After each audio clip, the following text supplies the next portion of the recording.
the natural man within boundaries to the artificial posthuman without boundaries. The first and fundamental ontological and anthropological principle in all the anthropological traditions to this day is that human beings do not belong to themselves. They are not self-existing, self-created, self-defined, but they owe their existence to beings more powerful than them, to transcend them. Thus, philosophy and science define them in relation to the natural world, which is considered as an animate whole consisting of gods, human beings, and natural beings, according to the theory of evolution and interaction with the environment. And theology, in all religions, defines human beings in relation to the deities. In our own Christian Orthodox tradition, humans are identified as non-beings, since they are the creations of the ultimate being, the triune God, a worldview that defines their identity and the limits of human nature, as well as the terms in their relationship with God. The fact that humans are not self-existent also defines the limits of human freedom and autonomy, which are in principle limited by natural laws. Men cannot fly like birds, live underwater like fish, remain unscathed when burned by fire, survive without light, oxygen, and nutrition. They cannot avoid disease, decay, and death. The attempted transgressions of physical limits until recently have been made outside the realm of reality, in the world of myth and fantasy. In ancient Greek mythology, beings with supernatural powers such as humanoid gods, heroes, and demigods are constructed, coming from the intersection of gods and humans with superhuman capabilities. In today's animation industry, figures with extraordinary powers are drawn, some programmed to serve the good and others the evil. In this context, the problem of overcoming natural laws has been addressed indirectly through progress and use of technology, where a lot of natural impossibilities have been transformed into technological possibilities in almost every area. We travel by land, air, and sea, and we have an instant, diverse, unimpeded, and interactive communication, but also impressive medical technological applications that enhance natural human capabilities for the diagnosis and treatment of diseases, but also for the prolongation of life. The only thing technology has not achieved is to overcome death. Prolonging it using biotechnology, technological immortality, by storing data in electronic databases, and every other attempt to embellish or evade or postpone it through cryopreservation may have created illusions that we have conquered death but have failed to conquer nature. The second ontological principle, which also defines humans, is their sociality, both internally, since on the one hand we are an invisible, inseparable, and troubled whole being, in the sense that it has not only a soul but also a body, and on the other hand an androgynous being, but also on the interpersonal level. Humans are defined both theologically, philosophically, and sociologically, I do apologize, as social beings, being a member of the society, as it is the case in the human body, where each organ has its own function, but where it is not possible to work alone in autonomy. Man's attempt to overcome this necessity, which is decisive for their identity, resulted in individualism. The fall, the degradation of man, if you wish, from the anthropological category of the person to the biological category of the individual. This degradation is deemed to be the root of all problems at an interpersonal and institutional level, especially today, since the movement of writers dominates. It has produced everything to a right, not only in terms of interpersonal and social human behavior, but also in matters that relate to the existence of human beings by replacing ontology with voluntarism, legalism, and technology, as I will show on later.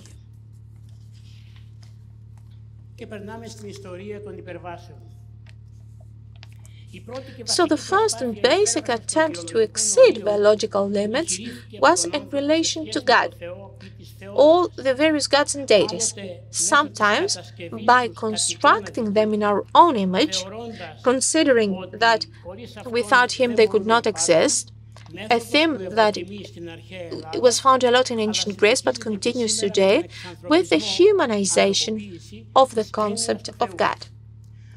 Sometimes opposing and rebelling against God, as it is described in Genesis of the Old Testament, sometimes unmaking God, seeking his place and assuming his role, as in the years of modernity, and sometimes ignoring him, deifying technology in the time of postmodernity.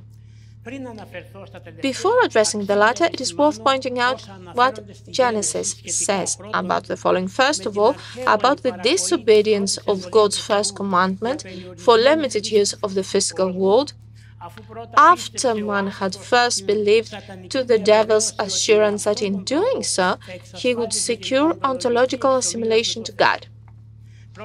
This is the first failed attempt to transition from non-being to being through illusion and deception. The consequences of this unnatural human behavior are well known. And secondly, the organized use of us and the technology of the time to build a tower in Babel, motivated by the display of power and arrogance towards both God and man. What is curious and at the same time indicative of man's timeless attempt to fight with God is that this is also found in Christianity, and more specifically in Western Christianity.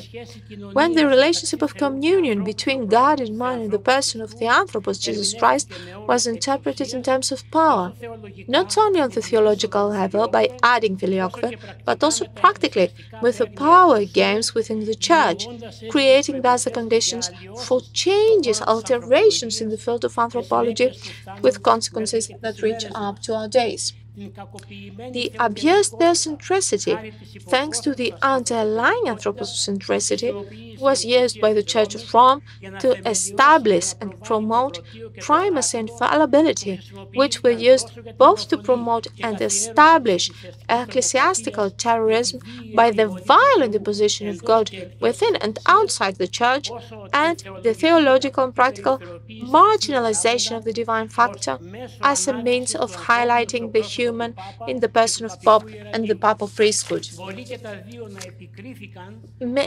Both of them may have been historically criticized, but they have nevertheless been the criteria for the further political, theological, ecclesiastical, social, scientific, and technological development of contemporary human beings. And now let's come to the modern era, from the Renaissance in humanism until posthumanism. This oppressed, cognitively castrated, and religiously illiberal man of the Western Middle Ages is triumphantly and with a bang succeeded by the reborn and self-illuminated man of the so-called humanism, which is the quintessence of modernity. The emancipated man does everything he can to get his revenge. It is at this time that the well-known criticism of the religion is coming coming to light, with religion not longer being the focus of this criticism, but giving its place to reason and science. Humanism, which is the basis for the development of posthumanism, places humans at the center of the world, not so much as stewards, but as owners, investing in reason, right reason, knowledge and education, freedom and autonomy, rights, democracy, and tolerance. The ancient Greek saying is coming back. Man is the measure of all things, to cultivate the sense of uniqueness and superiority over the natural world, which in later years led to the ecological crisis through the reckless and destructive use of technology. So the main precondition for all this was considered to be the disappearance or disuse of God. A precursor of the death theology of God wrote in this regard: if there's a God, then man's freedom is non-existent. Therefore, this God must be killed so the man does not remain a minor and spiritually unfree. Two factors contributed to the disappearance of God. On the one hand, orthodox Marxism, using the communist utopia and using the argument that by eliminating social injustice, for which, as it claims, the established religion is responsible, it will automatically disappear along with its consoling function, to which its usefulness is due. On the other hand, the informal and unconscious collusion of Christless Christians, some Protestant theologians from the Americas and Europe, and Nietzsche for the practical and theoretical death of God, which in various ways seeks or desires the disappearance of God, facilitating the development of the superhuman as a mediator for the man-God that neo-Marxism will build shortly afterwards. The practical death of God results from the complete lack of harmony in the everyday life of Christians between faith and practice, on which Nietzsche bases his desire for the death of God. Why do you blame me for the death of God? I am merely the grave digger of a God that you and I killed together.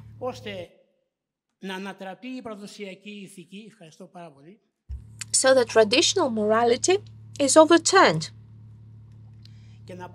and a primitive morality takes its place, the morality of power, which moves beyond good and evil, in which instincts dominate. The model of this ethics is, as we have mentioned, the Superman in the place of God and man, who replaces both, especially man, who is characterized as a disease, a skin disease, to be treated. The theory of the Superman, together with Darwin's theory of natural selection, is the basis for the development of social Darwinism. The foundation of National Socialism, theories that favor the strong and powerful while weakening the weak people. And now we come to the age of postmodernity, with a focus on posthumanism. And this is not by chance. It is the age in which whole ideologies, uniform truth, positivism, objective knowledge are challenged, and the distinctions between truth and false, reality and fantasy, man and woman, all those are blurred, while pluralism, subjectivism, diversity, and multiculturalism flourish.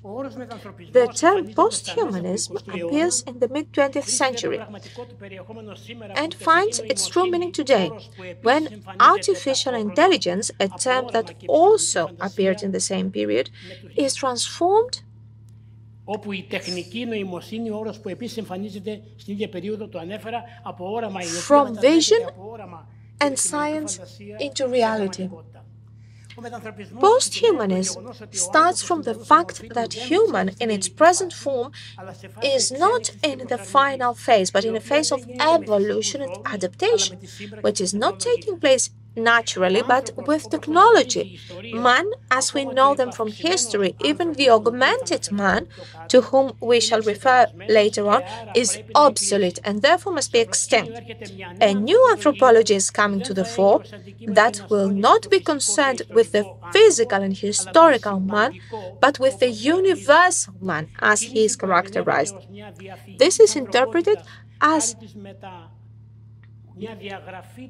an erasure of humanity for the sake of a post-humanity, for a denial of humanity for the sake of the artificial universal self-consciousness, for a future without man, for the retreat of man before the superior intelligence of machines. Therefore, posthumanism does not only change what we do, but changes who we are. The main sine qua non condition of posthumanism is the abolition of the physical human being, the separation of mind and body by transferring the brain mental functions to computers, creating thus the conditions for an artificial intelligence and the identification of man outside the bodies.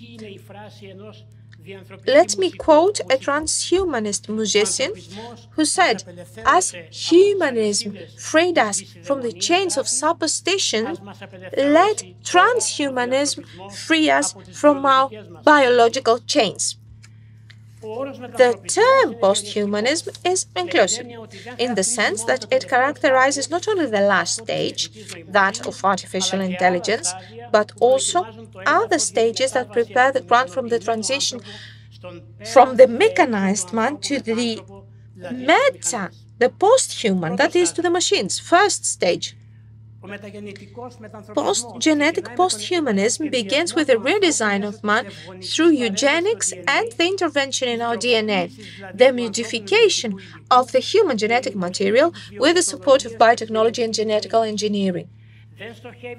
It does not want to cure, to treat genetic diseases, as it claims, but at the deliberate and utilitarian falsification, which leads on the one hand to the alteration of the human identity by limiting diversity, instrumentalizing man and attacking human dignity, the violation of rights, especially those of freedom and autonomy, and on the other hand, social Darwinism, which favors social inequalities where some people are disadvantaged and others are favored, and the interests of the elite are served more than those of the citizens.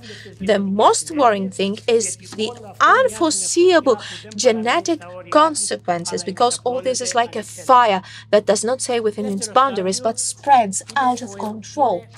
The second stage is the augmented or otherwise mechanized man, being half man and half machine, an involved hybrid species resulting from the fusion of technology and humanity through the liberation, empowerment, and enrichment of man's biological and cognitive capabilities with prosthetic technology such as artificial limbs, assistive devices such as hearing aids, implants, pacemakers, interventional micro-devices that circulate in the blood, creating a being with a greater intelligence and increased biological potential. All this is expressed by the term cyborg, which means beings with embedded technologies combining biological and technological elements, or by the term transhumanism as a precursor to posthumanism, and with the term posthumanistic superhuman due to the acquisition of superhuman skills. At any case, human nature is here up to this point, is present even if it is mechanized. First stage, the post-human is also understood as an asexual human, a projection of the woke culture which started in the early 2010s as a movement to raise awareness of social, political, and environmental issues with an emphasis on the elimination of inequalities and injustices, and became a movement of subversion and dismantling of accepting distinct values and norms, establishing a new culture. Well, non-normativity is the dominant idea. It is the prelude to posthumanism, since, among other things, and under the pretext of respect for diversity, a biosocial and biopolitical intervention is attempted, altering gender ontology and replacing it with voluntarism, replacing the biological with the social, advertising asexuality and sexual neutrality. It is the indirect abolition of all dualisms such as body and mind, man and woman, human nature, as a precondition for the construction of the new non-human, under the slogan of getting rid of the prejudices and the negatives such as discrimination and racism.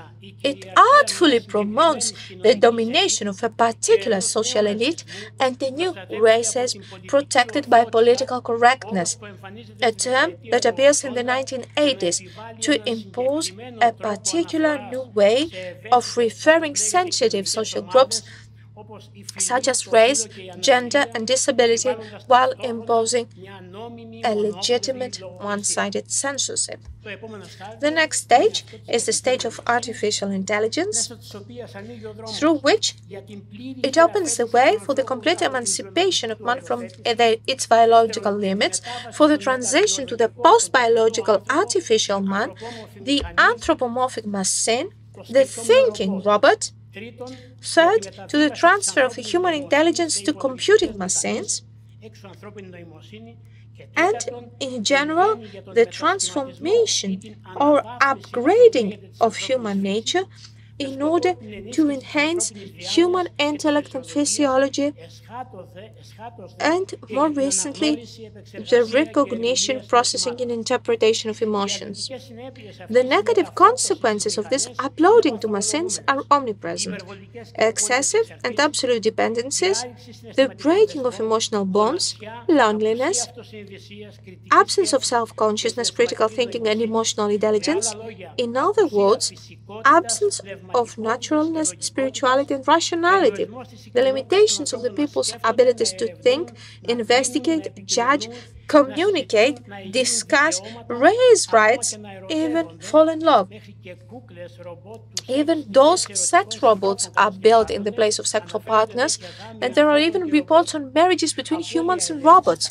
The loss of control, especially when machines become smarter, since the manufacturer will not be the human but machines themselves.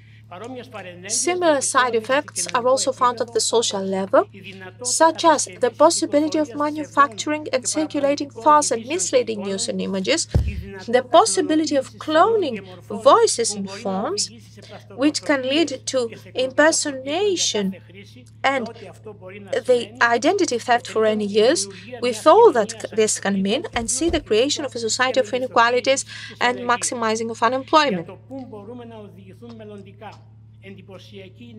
There is a saying of a rector of a foreign university, and I quote, "The factory of the future will have only two employees, a man and a dog.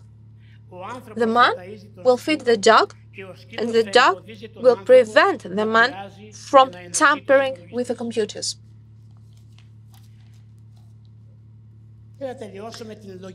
And skepticism. The question is often asked, why, since we have before of us a mountain of great and wondrous benefits of technology, we choose to be more concerned with those adverse side effects? Personally, I wouldn't do so if it were not for a few insights that sufficiently justify our concern. I will mention only two. First insight.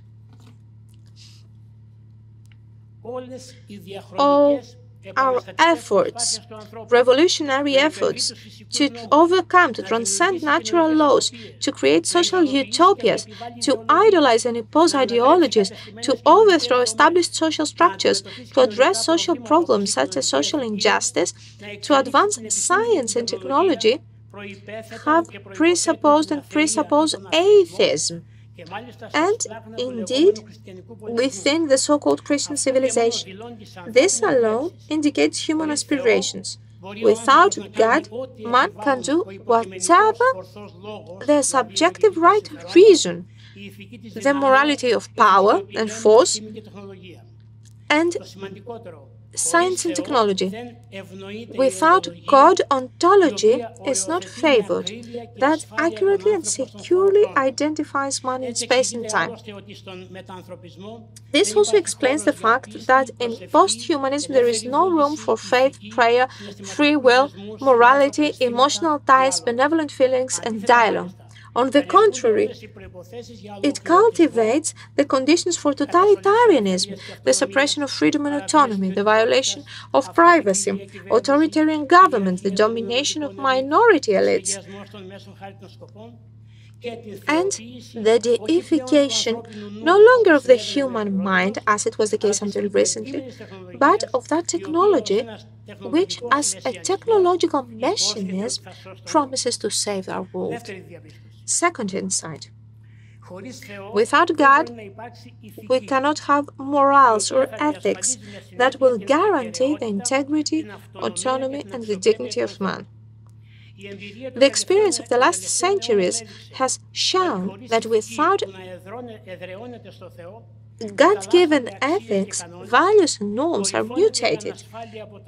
The insecurity increases, and the criteria of theory and practice are degraded, and our motives are enslaved to instincts, unfreedom, expediency, and self-interest.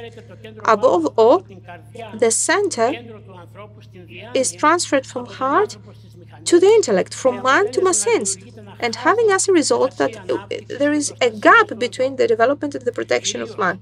Above all, without ethics, one cannot feel safe in how one uses those huge, enormous technological leaps, which, depending on their use, may improve the quality of life, revolutionize the prevention, diagnosis, and treatment of diseases, facilitate information and learning, but also direct communication, increase the efficiency in the workplace, but can also become tools of destruction, as we have already pointed out.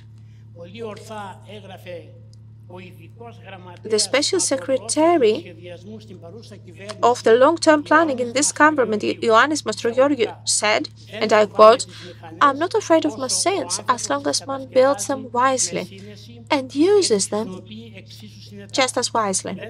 I'm not afraid of machines because they will never become human beings, but I'm afraid of the people who will build them." Therefore, the reservations and the persistence on the adverse side effects of technology in our area is not aimed at obstructing or demonizing technological advancement and progress.